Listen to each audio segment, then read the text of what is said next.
Well, let me ask you something. Well, first of all, we've got a call. Al's on the line. We're going to bring him on and let him ask his question. Good morning, Al. Thanks for joining us. Good morning.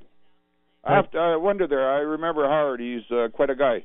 After 2 referendums and our federal government helping themselves to our taxes, etc., I don't know where in the hell they are. We're down to 18% basically English in Quebec. What's with the Charter and the Constitution? Where is this thing going? When is the federal government going to stand up and do something for us? Well, they're taking our taxes. I mean, the state said, the Tea Party over it, taxation with no representation. They've got everything under control here. What is the federal government going to do? Let me correct you on 2 items. Okay. It's not 2 referendum, it's 3. Oh, I'm sorry, yes. There were 2 referendums in Quebec. Right. In 1980 and then 1995 to separate. Okay. Stupidly, I fought against those referendums. Today I'd be supporting them. I'd be giving them the money to separate. Yep. The 3rd referendum was the Charlottetown Accord, which was across Canada. Okay, when you go that way, yeah. Now you're looking, by the way, at billions upon billions upon billions of dollars for all of these referenda, for all of these initiatives. There are no shortage of economists today who will say that official bilingualism across Canada, the cost of referendums, the cost of placating Quebec, has probably mounted to almost $1 trillion. Howard, it's not the little people quotations there that are interested in this stuff. It's a few fat cats. That's all it's about. Well, that's not necessarily true, because if someone's raping your daughter, you stand in there, you start punching, you start fighting, and if someone's raping your neighbor's daughter, you do the same thing, and we're being raped absolutely every day, and most of the people are standing by and watching the show. But don't forget, if English is only 18% and we got over 50, I mean the other 30% had to come from somewhere. It's not 18%. The government of Quebec will use that figure because it sounds good. The English community, the appeasers within the English community will use that figure because it sounds good. That 18% includes all non-French residents of Quebec. That's what I mean. No. But in terms of English speakers, do you know what the 2nd most used language is now in Quebec? It's not English. It's Arabic. Yeah, okay. I can go with They're that. not English speakers. In terms of English speakers, we've gone down. The English community is probably at less 13. Than 500,000 people. Well, that's what they're saying, around 13 maybe, somewhere in that range. But the point I'm trying to make is that there had to be 30% come from somewhere, and it's not English, and it's not the actress. So, I mean, there's got to be partial French in there. And if they were told the truth about the taxation and everything, this thing would be over with. We'd be one country and we'd be going forward. If who was told the truth? All Quebecers. Well, no, they don't want to hear the truth. It's a free ride. Quebec is a socialist province. I was born in Quebec. My parents were born in Quebec. Nothing has changed in Quebec. It's a socialist province. Give me something for nothing. You know, Ontario, I don't know the exact figure, but I believe that we're going to be in a deficit of $6.8 billion this year. $6.8 billion. If you go to Alberta, they're dipping into their heritage fund. You take a look at the amount of money that's hemorrhaging out of these successful provinces, and Quebec is going to get an $8 billion equalization payment this year. Where's the outrage from across Canada? All right, Howard, got to stop you there. We'll be back with more with Howard Galganoff right after this. 521-8255. It's the Sunnyside Nick Show on CFRA.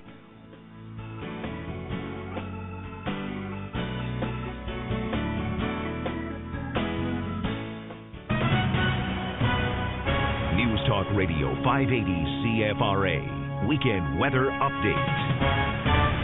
CFRA weather, sunny today with a high of 14. Clear skies tonight, the low drops down to 0. Sunny with some clouds tomorrow, a chance of rain in the evening, a high of 16. For Tuesday, periods of rain and a high of 14. Showers continue through to Wednesday, but that should clear by Thursday and Friday when the sun returns and the high climbs up to close to 20 degrees. Currently in the capital, it's 7. I'm Anna Drahovzel from the CFRA 24-hour News Center.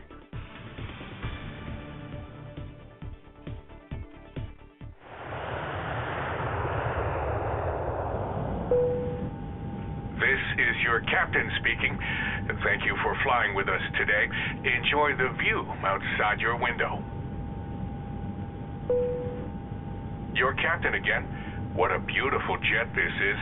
Nice windows, but they're no Roberge windows. Just had Roberge windows installed and got a free energy-efficient glass upgrade with low E argon and Inex spacer.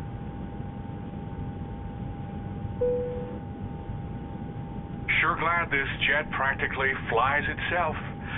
I get a little misty thinking about my Roberge windows. Upgrade your home with Roberge Windows and Doors. Roberge, still quite simply the best. Roberge Windows and Doors, 850 Industrial Avenue, robergewindows.com. We're with Connor Reed at Surgeoner Pontiac Buick GMC. Connor, everyone's curious about Surgeoner's little profit prices. Volume sales allow Surgeoner to sell for less. Well-equipped, low-mileage 08 Buick Allures starting from $14,788. Wow, is that a great price? Only Surgeoner has little profit prices. Get your little profit deal now at Surgeoner, north of Santa Rosa Shopping Center, or online at SurgeonerPontiacBuick.com. You can't see me. You don't know whether I'm white, black, or brown, whether I'm a Jew or a Muslim, whether I'm reading with my eyes or my fingers. And in the end, it doesn't matter. Does it matter to you? The Canadian Centre for Diversity teaches Canada's youth how to eliminate prejudice and discrimination and celebrate difference, diversity, and inclusion. See different. Go to centrefordiversity.ca. Over easy, but not too soft. Sunnyside Nick on News Talk Radio 580 CFRA. Okay, welcome back. My guest is Howard Galganoff. He is a language rights advocate, I guess is one way you can describe him. Dee Dee in Montreal, welcome to the show. Hi.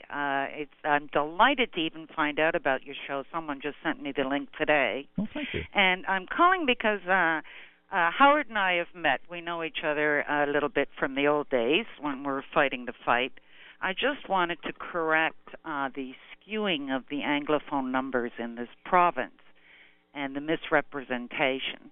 The Gazette published, I believe it was 2 or 3 weeks ago, that there are 994,000 some odd hundred Anglophones in Quebec. That's not counting the allophones who have first or second language English, and 600,000 Anglophones live in the city of Montreal. That was by a study done by the Université de Montréal and University of Moncton. I'll be very happy to email Howard the numbers. It's something that I've been trying to get out there for decades now, because what the government did was we used to be close to 3 million, I believe, people back in the 60s who were first or second language English.